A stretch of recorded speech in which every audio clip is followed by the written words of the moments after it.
It's Wulf, and it's a Ride to Hell Retribution video. So, I recently played through the entirety of Ride to Hell Retribution. I know that it's ranked as one of the worst video games of all time, but that was kind of why I was interested in it, so I got it a couple weeks ago, and I decided to play through it. And originally this video was going to be much longer. I was going to talk about how I thought that the game actually had some interesting mechanics and stuff, and how I think in the future it could be salvageable if anybody ever decided to do a remake of it. But given all my recent time constraints with going to grad school soon, going to the UK soon, all that type of stuff, I just really don't have the time to make a super in-depth video, so instead, I thought it'd be interesting to make a shorter video focusing on the mechanics of Ride to Hell Retribution that seem weird, that seem like they could hint at something more, and then the game never actually does more with them. Sort of not missing mechanics, but underused, I guess. So jump right into it. The one that's probably the most separated from the other ones, and therefore the quickest to talk about, is the drug dealing mechanic. As one plays through Ride to Hell Retribution, Jake will pick up drugs off of defeated enemies, and they don't really serve that much of a purpose though. When you get back to the hub world of Dead End, there's a drug dealer guy that you can sell them to, but the thing is, they don't really do that much. Like, all of the drugs, they have different prices, but when you pick them up, you don't actually know what you're picking up, and since the only thing that you can do with them is sell them anyway, there's not really a huge point in having different drugs in the game, and so that kind of indicates to me that I wonder if the drug dealing mechanic in Ride to Hell Retribution was originally supposed to be more complicated. And in particular, I wonder if there was going to be some sort of mechanic where Jake could do the drugs and then have certain abilities, like slowing down time and stuff like that. A lot of games have done that type of thing before. In some other games I've seen also, where it's not necessarily always drugs, but there's like power-ups and stuff that you can either debate whether you want to sell them or use them, and I almost wonder if they were trying to set that up for this game and then it just never really got developed that far. The second mechanic of this game that is sort of there but definitely seems to be missing a lot is that this game feels like it was supposed to be open world. And I remember seeing online before, when I was doing some research about this game, that at some point before previously, when the game was still in development, it was announced as like an open world game or something like that. But the reason why I'm saying that it feels like it should be open world is because there's some areas in this game that are just huge. Like, they look like the beta of an open world game area would be. For one, there's Fogwood. That's a pretty big level where you have to go around and you have to find, I think it's some weed in some boxes, and you wander around this level and it's just this kind of big open area, and it feels like part of what would have been an open world. And similarly, there's also San Alfonso, which is supposed to be a Las Vegas type of area, and that's used in two separate levels, and in one, you again traverse like a huge area in this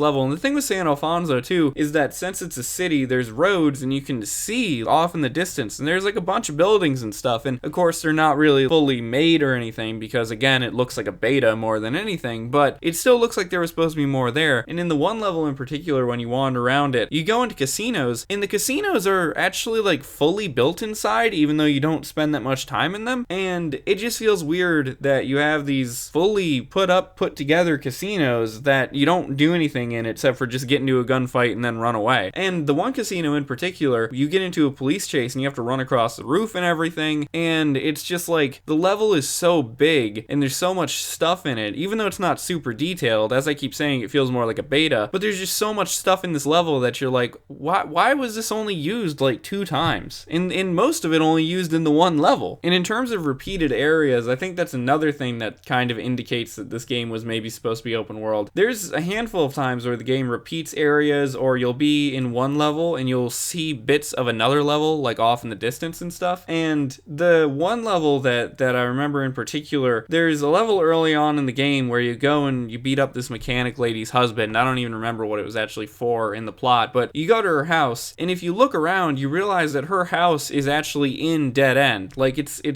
in the hub world, and in that level you can't go back into Dead End, but in Dead End in the hub world you can actually wander right back over to that area. I mean, it's literally right behind Mac's garage, which is sort of Jake's base of operations. And then another game mechanic that is underdeveloped and also seems related to the open world is the military guys that will sell you guns. The setup for that seems so much like it's supposed to be part of an open world. I mean, they're selling them out of a truck, and you actually do run into the military guys with the guns every now and again in a couple of levels, but it feels like a mechanic that again would be way better suited to an open world. If you were in an open world, the trucks could be set up different places or could just be driving around or whatever, and it just seems seems to make so much more sense if it was supposed to be part of an open world game, because just it sounds, when you first get introduced to that mechanic, it sounds a lot like it's supposed to be mobile arms dealers pretty much. And of course they're not actually mobile though, because the game doesn't have any sort of openness to it because it's all linear.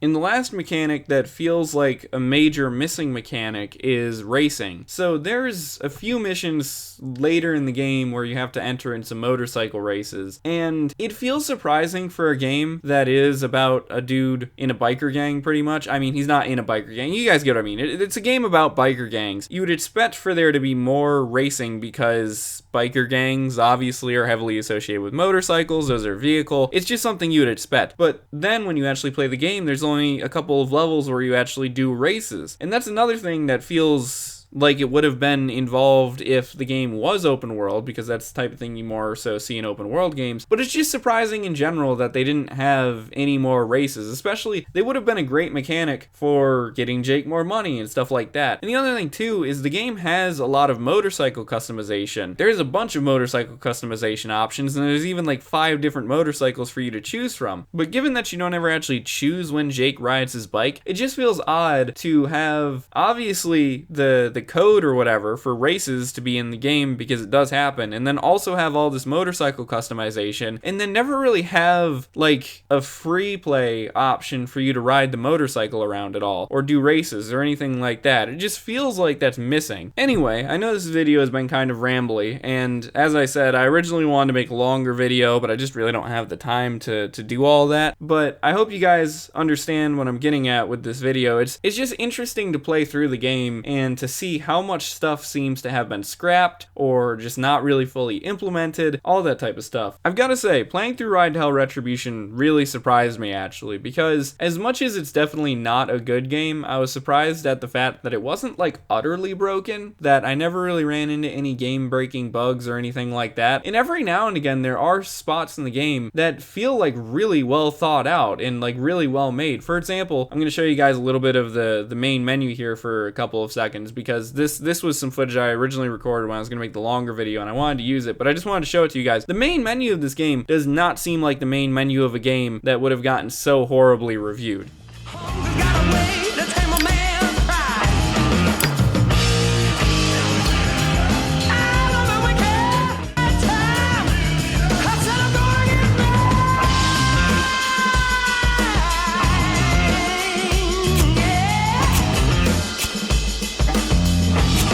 In conclusion, I would say that Ride to Hell Retribution is still definitely not a good game. I wouldn't suggest playing it unless you are kind of aware of how bad it is and you're interested in it because of that, like I was. But I will say I was surprised to see that it was not necessarily as broken as I was originally led to believe. I thought that this game was going to be as broken as like The Walking Dead Survival Instinct. I think that's probably the most broken game I've ever played. But it's not. It really is playable. It's not great, but you can finish this game without that many issues. So anyway, thank you guys for watching the video. Make sure to leave some comments and stuff if you have any other ideas of mechanics that seemed like they were just weirdly missing or not fully implemented into Ride to Hell Retribution. And I'll see you guys in other stuff in the future, and bye-bye.